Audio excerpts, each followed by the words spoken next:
दोस्तों, इस साल लगता है कि आपने बहुत ज़्यादा कोई पुण्य कर्म किए होंगे, इसलिए एक ही साल में दो दो बार नोटिफिकेशंस निकल के आ रहे हैं इंश्योरेंस सेक्टर की कंपनी में। और इस वीडियो के अंदर मैं जिस इंश्योरेंस सेक्टर की कंपनी का नाम आपके सामने ले रहा हूँ, पब्लिक सेक्टर कंपनी का, जीआईसी का भी नोटिफिकेशन आ चुका है असिस्टेंट मैनेजर का। ये जितनी भी दूसरी इंश्योरेंस सेक्टर की वैकेंसीज आई है, चाहे कितनी भी आई हो, लेकिन उन सब में सबसे बेस्ट जॉब ये है क्योंकि ये री इंश्योरर है। तो इसलिए इसका जो वर्क लाइफ होगा और जो आपकी प्रोफाइल होगी और जो आपका एक्सपीरियंस होगा वो एकदम अलग तरीके का होगा। कैसे इसके अंदर फॉरेन पोस्टिंग के चांसेस बन जाते हैं और क्या क्या फ़ायदे इसके अंदर होते हैं, क्या इनका एग्जाम पैटर्न रहता है, किस तरीके से आपको एग्जाम की तैयारी करनी है, और भी बहुत सारी चीज़ें हम इस वीडियो के अंदर देखेंगे। लेकिन उसके पहले मैं बताना चाहूँगा कि कल free workshop I exam B का नाम आपने सुना होगा, जीआईसी की, वो ऑर्गेनाइज कर रहे हैं 6 दिसंबर को और रात को 8 बजे है। लिंक मैं नीचे डिस्क्रिप्शन बॉक्स और पिंड कमेंट में शेयर कर रहा हूँ, वहाँ से जाके आप डिटेल देख सकते हैं। ये सारी पोस्ट के लिए एप्लीकेबल है, जनरलिस्ट की, स्पेशलिस्ट की, जो भी पोस्ट आई है उन सब के लिए ये पूरे तरीके से फ्री है। इसलिए जो बच्चे सीरियस हैं वो भी इसके लिए अप्लाई करें, और जो बच्चे सीरियस नहीं है वो भी इसके अंदर जाएं, ताकि आपको बहुत नॉलेज मिलेगी। क्योंकि इन एग्जाम्स में जो बच्चे सेलेक्ट होते हैं उनका माइंड एकदम अलग तरीके का रहता है, क्योंकि इतनी कम पोस्ट पे वैकेंसीज का पेपर निकालना कोई आसान चीज़ नहीं रहती है। अब हम स्टार्ट करेंगे। देखो, सबसे ज़्यादा कंफ्यूजिंग इसके अंदर जो है एग्जाम पैटर्न को लेके है लोग, क्योंकि मेरे पास काफ़ी सारे बच्चों के क्वेश्चन आ रहे हैं कि सर इसमें नेगेटिव मार्किंग है या नहीं है, क्योंकि स्पष्ट जो है उनको नोटिफिकेशन में कई जगह दिख नहीं रही है। तो मैं यहाँ पे स्क्रीनशॉट भी लगा दूंगा जहाँ जहाँ मुझे इंपॉर्टेंट लग रहा है, और सेक्शनल टाइमिंग रहेगी या नहीं रहेगी, पेपर का लेवल क्या रहेगा, जनरलिस्ट के लिए अप्लाई करना चाहिए, किसके लिए करना चाहिए, 2 पोस्ट के लिए अप्लाई कर सकते हैं, नहीं कर सकते। तो हम वीडियो के स्टार्टिंग में देख लेते हैं। सबसे पहले एग्जाम पैटर्न समझ लेते हैं। देखो, जनरलिस्ट और स्पेशलिस्ट के एग्जाम पैटर्न में ज़्यादा डिफरेंस नहीं है, पार्ट ए का फर्क है बस। ये आप में जो साइड में स्क्रीनशॉट लगा रहे हैं उसके अंदर दिख रहा होगा। इसके अंदर ऑब्जेक्टिव जो है पार्ट ए के अंदर, higher order reasoning ability slash critical thinking इन्होंने लिखा है। 40 मार्क के 40 क्वेश्चन आएंगे, और जो स्पेशलिस्ट कैडर से जितने भी बच्चे अप्लाई कर रहे हैं, अलग अलग पोस्ट इसके अंदर आई है, अभी बात करेंगे हम उसके अंदर। प्रोफेशनल नॉलेज 40 मार्क्स के 40 क्वेश्चन रहेंगे। इसके बाद जो आपका पार्ट बी और पार्ट सी जो रहेगा वो सेम रहेगा। उसमें क्या आएगा, पार्ट बी में रीजनिंग आएगी, 20 मार्क के 20 क्वेश्चन आएंगे, इंग्लिश के 20 मार्क के 20 क्वेश्चन आएंगे, जीए के 25 मार्क के 25 क्वेश्चन आएंगे, और न्यूमेरिकल एबिलिटी और कंप्यूटर के 15 मार्क के 15 क्वेश्चन रहेंगे। डिस्क्रिप्टिव पार्ट सी जो है इंग्लिश का रहेगा, उसके अंदर 30 मार्क के 3 क्वेश्चन रहेंगे। टोटल जो आपका रहेगा 150 मार्क का पेपर होगा, और 123 क्वेश्चन इसके अंदर आपके रहेंगे। इसके साथ ही इसके अंदर 1/4 की नेगेटिव मार्किंग भी होगी। और खास बात इसके अंदर यह है कि जो एक्सक्लूडिंग एमबीबीएस इन्होंने जो लिखा है, जिस पोस्ट के लिए, डॉक्टर वाली पोस्ट के लिए जो नोटिफिकेशन में लिखा है, स्पेशलिस्ट के अंदर अदर देन मेडिकल के लिए है ये। बाकी जितनी भी पोस्ट निकली है मेडिकल को छोड़ के, उन सभी के लिए यही एग्जाम पैटर्न रहेगा, और जर्नलिस्ट के लिए भी ये एग्जाम पैटर्न रहेगा। ये मैंने आपको इसके अंदर समझा दिया। और अब इसके अंदर क्वालिफिकेशन, मतलब एग्जाम क्लियर होने का क्या इन्होंने क्राइटेरिया दिया है, वो भी बड़ा ध्यान से समझना। इन्होंने लिखा है कि आपको 60% लाना है। पहले आपका ये रिटन ऑनलाइन टेस्ट होगा, फिर आपका जीडी होगा, और आपका इंटरव्यू रहेगा। आपको सभी के अंदर 60% मिनिमम लाना कंपलसरी है।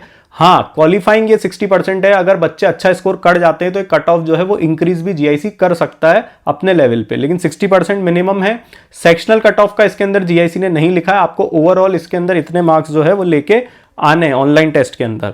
और यहां पे देखो ये लिखा है, candidate has to secure minimum qualifying mark started above in each stage of the selection, that is online test, GD and interview. पहले आपका ऑनलाइन टेस्ट होगा, और फिर जीडी होगा और इंटरव्यू होगा। जीडी और इंटरव्यू आपका एक साथ ही रहेगा। इसके बाद अगर हम देखें तो 1/4 नेगेटिव का मैंने आपको बता दिया। दूसरी चीज, बच्चे क्वेश्चन भी पूछ रहे हैं, जैसे एडाई के नोटिफिकेशन में आप एक से ज्यादा पोस्ट के लिए भी अप्लाई कर सकते थे, लेकिन इसके अंदर आप एक ही पोस्ट के लिए अप्लाई कर सकते हो। अगर आप 2 बार 2 पोस्ट के लिए अप्लाई कर देते हो, जो लास्ट में आपने जिस पोस्ट के लिए अप्लाई किया है वो वैलिड माना जाएगा। और अब टेस्ट की टाइमिंग देख लेते हैं, वो इन्होंने अलग से दी है। ये एग्जाम पैटर्न की जो टेबल बनाई है, इसमें इन्होंने टेस्ट की टाइमिंग नहीं दी है। टोटल 150 मिनट का आपका ऑनलाइन टेस्ट रहेगा। पार्ट ए के 30 मिनट आपको मिलेंगे, 60 मिनट के पार्ट बी के लिए मिलेंगे, और डिस्क्रिप्टिव के लिए भी आपको 60 मिनट मिलेंगे। ये कीबोर्ड पे ही होगा, पेन पेपर मोड पे नहीं होगा। 60% आपको ओवरऑल लाने ऑनलाइन टेस्ट में, मैंने बता ही दिया आपको। सेक्शनल कट ऑफ इसके अंदर इन्होंने नहीं रखी है, और ये ऑनलाइन एग्जाम होगा। 150 में से जैसे 60% का आप निकाल के चलो तो 90 मार्क्स तो मिनिमम क्वालिफाइंग आपका रहेगा ही रहेगा। चांसेस ये है कि कट ऑफ बढ़ भी सकती है, क्योंकि इनके जो वैकेंसीज है वो वैकेंसीज जो है बहुत ज़्यादा नहीं है। हालांकि कंपटीशन थोड़ा कम ऊपर ज़्यादा इसलिए भी हो सकता है, कम भी हो सकता है, क्योंकि आप एक ही पोस्ट के लिए अप्लाई कर सकते हैं। तो काफ़ी सारे बच्चे जो 2-3 के लिए एलिजिबल रहेंगे, लेकिन वो फाइट केवल एक पे ही कर पाएंगे।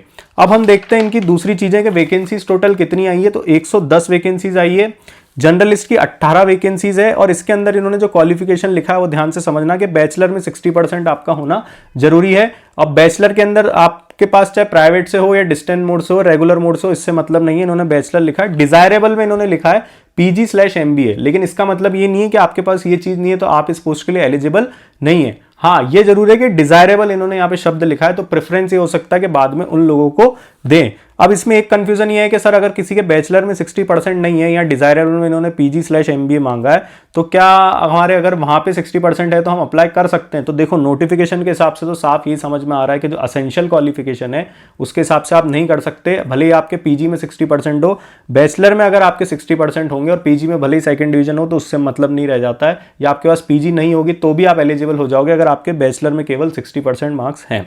जर्नलिस्ट की 18 पोस्ट है, लीगल की 9 पोस्ट है, HR की 6 पोस्ट है, इंजीनियरिंग की 5 पोस्ट है। इसमें अलग अलग कैटेगरी की पोस्ट निकली है, देख सकते हैं आप। IT की 22 पोस्ट है, एक्चुरी की 10 है, इंश्योरेंस की 20 पोस्ट है, MBBS की 2 और फाइनेंस की 18 पोस्ट है। टोटल ये 110 पोस्टें इन्होंने अलग अलग डिपार्टमेंट में रिलीज करी है। सैलरी की हम इनकी बात करें तो सैलरी काफी अच्छी रहती है। 50,925 का इनका बेसिक पे इन्होंने लिखा है। टोटल 85,000 जो है आपके ग्रॉस एमोल्यूमेंट्स आपके रहेंगे स्टार्टिंग में। और इसके अंदर आपकी इन्होंने स्पष्ट नोटिफिकेशन के अंदर पहले ही लिख दिया, क्योंकि काफी बार बच्चों को इस तरह के ऑर्गेनाइजेशन में कंफ्यूजन रहता है पोस्टिंग का। इन्होंने साफ लिख दिया कि मुंबई आपकी पोस्टिंग जो है वो आएगी। बाद में हो सकता है कि आपको फॉरेन पोस्टिंग या दूसरी जगह ये लोग भेज दें, लेकिन इनिशियली तो आपको मुंबई में रहना ही पड़ेगा। और इस तरीके के ऑर्गेनाइजेशन में आपको काफी लंबे टाइम तक भी मुंबई में अपने टेन्योर का पार्ट जो है वो गुजारना पड़ सकता है। फॉरेन पोस्टिंग के इसके अंदर काफी चांसेस बनते हैं। क्यों बनते हैं? ये आप हमारा टॉपर टॉक हमने एक डाला था, परिधि ने उनका टॉपर टॉक लिया था, वैभव नाम था उनका, तो आप उनका टॉपर टॉक जो है वो जाके देख सकते हैं। उनका लिंक भी मैं नीचे डिस्क्रिप्शन बॉक्स में डाल दूंगा। उन्होंने काफ़ी सारी चीज़ें उसके अंदर बहुत अच्छे से समझाई है, promotion structure, profile, pressure, job timing क्या रहता है। अगर इन शॉर्ट इस वीडियो में बात करूं तो ये जॉब बहुत ही अच्छी जॉब है, लग्जरी जॉब है, बहुत ज़्यादा इसके अंदर वर्क प्रेशर नहीं है और सीखने को काफ़ी अच्छा है। यहाँ का एक्सपीरियंस भी आपको बहुत अच्छे से काउंट होता है। और जो आपका प्रमोशन स्ट्रक्चर वगैरह भी जो रहता है, फास्ट ट्रैक प्रमोशन भी किस तरीके से होते हैं, कैसे नहीं होते हैं, वो टॉपर टॉक के अंदर जाके आप जरूर एक बार देखें, तो आपको मोटिवेशन भी मिलेगा और आपको चीजें थोड़ी सी क्लियरिटी के साथ समझ आएगी। क्योंकि जो ऑलरेडी वहां पे जॉब कर चुका है तो उससे हमको ज्यादा चीजें अच्छे से समझ में आती है। इसके बाद देखें तो इनको सैलरी के अलावा और भी अदर अलाउंसेस भी काफी सारे इन्होंने नोटिफिकेशन के अंदर ही लिख दिया है कि लीज अकोमोडेशन भी जैसे मिलती है, आपकी मुंबई पोस्टिंग आएगी तो 45,000 का आपको लीज अकोमोडेशन मिल जाएगा। ऐसा कहते हैं कि GIC के वहाँ पे क्वार्टर्स अवेलेबल नहीं है। और लोन की फैसिलिटी है, फर्नीचर की है। जैसे बैंक के अंदर आपको काफ़ी अलाउंसेस मिलते हैं, वैसे GIC के अंदर भी कोई अलाउंसेस के अंदर कसर नहीं छोड़ी जाएगी, आपको काफ़ी सारे अलाउंसेस मिलेंगे। अब हम बात करते हैं नोटिफिकेशन के बारे में। मैं काफ़ी बार बच्चों को बोलता हूँ कि मैं स्टार्टिंग में जो इंपॉर्टेंट पॉइंट है, जो समझ में नहीं आते हैं, वही कवर करने की कोशिश करता हूँ ताकि वीडियो में टाइम वेस्ट ना हो। अब हम जो बेसिक चीज़ें नोटिफिकेशन की वो समझ लेते हैं कि इनका एज लिमिट जो है वो 21 से 30 साल का इन्होंने एज लिमिट रखा है इसके अंदर एज ऑन 1 नवंबर। और एग्जाम इनका 5 जनवरी टेंटेटिव डेट इन्होंने लिखी है। बॉन्ड समझना बहुत जरूरी है, बॉन्ड को हम कवर कर लेते हैं। इन्होंने 4 साल का इसके अंदर बॉन्ड पीरियड रहेगा। प्रोविजन आपका 1 साल का रहेगा। अब आप बोलेंगे सर बॉन्ड 4 साल का, प्रोविजन 1 साल का कैसे हुआ? तो अगर कोई प्रोविजन पीरियड के अंदर जैसे 4 महीने 6 महीने जॉब करके जाता है तो जितने महीने की उसने सैलरी ली है उतने महीने की सैलरी आपको जो है वहां पे जमा करानी पड़ेगी और आपकी ट्रेनिंग की कॉस्ट जमा करानी पड़ेगी।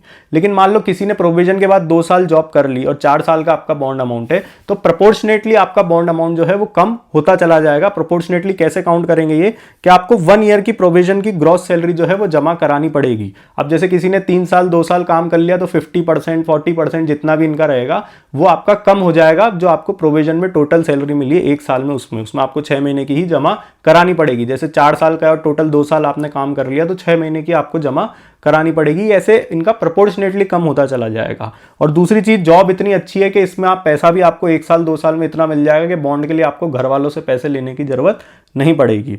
इसके अलावा प्रोविजन 1 साल का इनका रहेगा।